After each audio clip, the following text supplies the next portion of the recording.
Vedeli ste, že francúzske zemiaky v skutočnosti z Francúzska vôbec nepochádzajú? Tento recept je v skutočnosti kombináciou maďarskej, českej a slovenskej kuchyne. Jediné, čo má spoločné s francúzskom, je technika zapekania zeleniny so smotanou, známa ako gratin. Poďme si ich spolu pripraviť. Ingrediencie. Zemiaky. Na francúzske zemiaky použij výhradne varný typ A. Cibula. Klobasa alebo špekačky. 4 vajcia.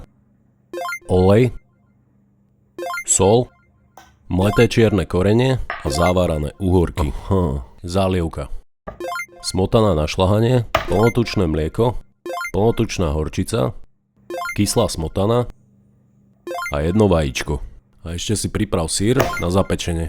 Do hrnca daj 2 kg zemiakov, zalej to vodou a daj variť. Od času, keď začne vrieť voda, zhruba 20 až 30 minút podľa veľkosti zemiakov. Vajíčka potrebujeme uvariť natvrdo, takže ich pridaj do vriacej vody a nechaj ich tam 9 až 10 minút. Vychladnuté zemiaky a aj vajíčka si môžeme ošúpať a nakrájať na kolieska. Názov francúzske zemiaky je tak trochu gastronomický podvod. V Paríži by si ich totiž hľadal márne. Vznikli v strednej Európe s kombinovaním maďarskej klobásy s francúzskou technikou zapekania gratín a vznešený prívlastok dostali len preto, aby obyčajné jedlo znelo svetovo. V 19. a začiatkom 20. storočia bolo všetko francúzske považované za luxusné, elegantné a moderne pripravené. Pridaním prívlasku francúzske chceli staré kuchárky a reštaurácie dať obyčajnému sedliackému zapekanému jedlu nádych vysokej gastronómie. Asi toľko z gastrohistórie francúzskych zemiakov a teraz si už poďme ošúpať a nakrájať cibulu.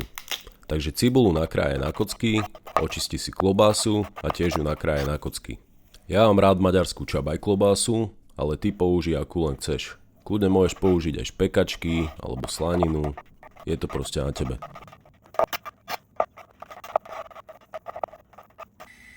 Tak a teraz si už môžeme ísť orestovať cibulu, takže na panicu pridaj olej, nechaj to rozpáliť, nie ako ja, a až potom pridaj tú cibulu. Keď začne byť cibula do zlatistá, tak môžeš pridať klobásu a pekne orestuj do chrumkava. Prichádza čas na zálievku. Do misky alebo kelímku daj 2 deci mlieka, pridaj 2,5 deci smotany na šľahanie, pridaj polievkovú lyžicu kyslej smotany,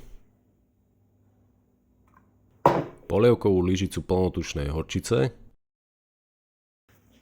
pridaj jedno vajíčko, pridaj zhruba pol čajovej lyžičky soli, podľa chuti mleté čierne korene a teraz to pekne všetko rozmiešaj.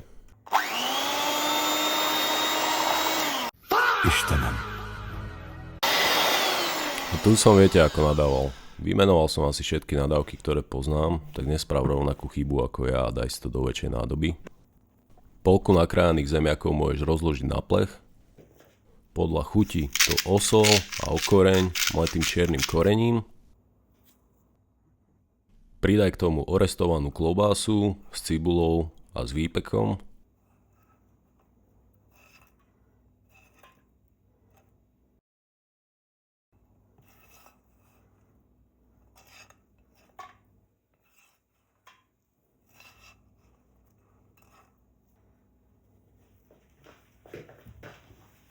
Pridaj na krúžky nakrájané vajíčka a zalej to polkou predpripravenej zálievky.